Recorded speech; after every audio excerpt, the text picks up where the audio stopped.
Voici ce que vous dit l'Afrique. Vos ennemis ne sont pas nos ennemis. Vos héros ne sont pas nos héros. Vos fantasmes ne sont pas les nôtres.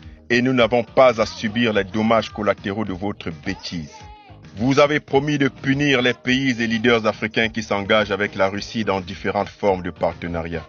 Vous avez même, via le Congrès américain, adopté une loi le 28 avril dernier contre les pays africains qui laissaient prospérer chez eux des activités dites malveillantes avec la Russie, mettant en évidence l'atteinte portée à vos intérêts en Afrique.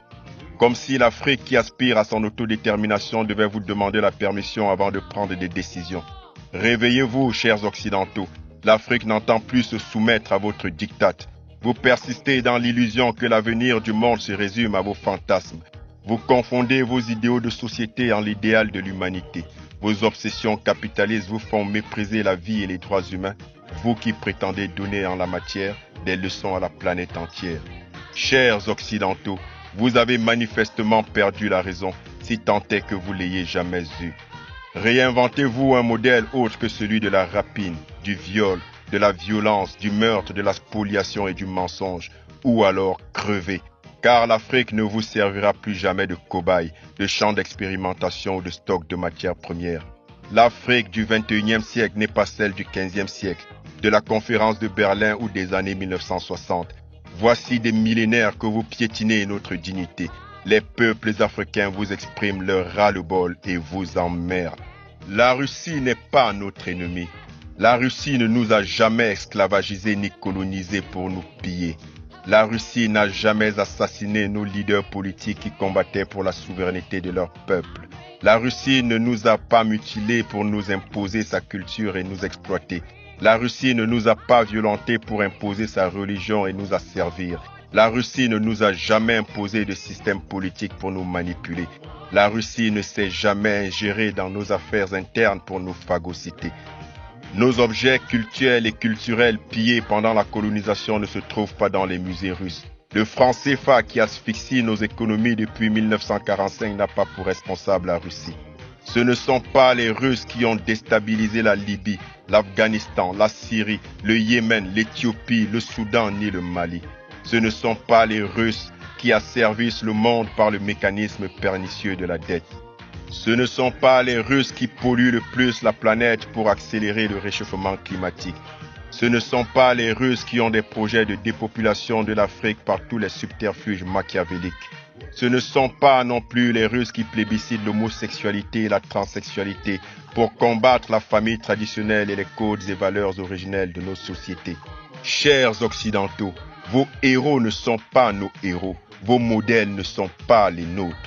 Le roi Léopold II de Belgique qui a régné entre 1865 et 1907 est l'un des pires criminels que l'Afrique n'ait jamais connu, avec à son actif plus de 20 millions de civils congolais assassinés et mutilés, bien plus qu'Hitler que vous présentez comme le pire des monstres, avec pour seule raison la couleur de ses victimes. Et pourtant, vos livres d'histoire et vos rues rendent hommage à l'assassin Léopold II comme un civilisateur de l'Afrique et un contributeur majeur à la prospérité de la Belgique et de l'Europe, du fait du pillage du Congo, l'un des plus vastes et riches pays d'Afrique, qu'il avait décrété en son temps comme étant sa propriété privée.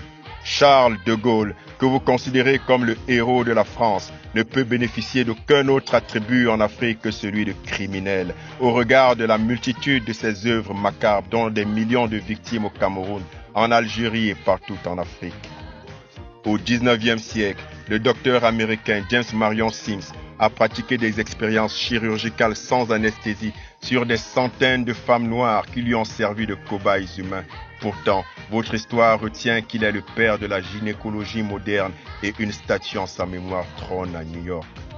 Entre 1982 et 1992, Wouter Besson, alias Docteur de la Mort, a assassiné des milliers de Noirs en Afrique du Sud, conformément au programme gouvernemental de diminution de la population noire à l'aide d'armes bactériologiques. Et pourtant, il a été acquitté en 2002. Cher Occident, toute l'histoire du peuple noir est pavée de cadavres et écrite en lettres de sang du fait de la multitude de tes crimes. Le seul souvenir que l'Afrique garde de sa relation avec toi, c'est la désolation et le chaos.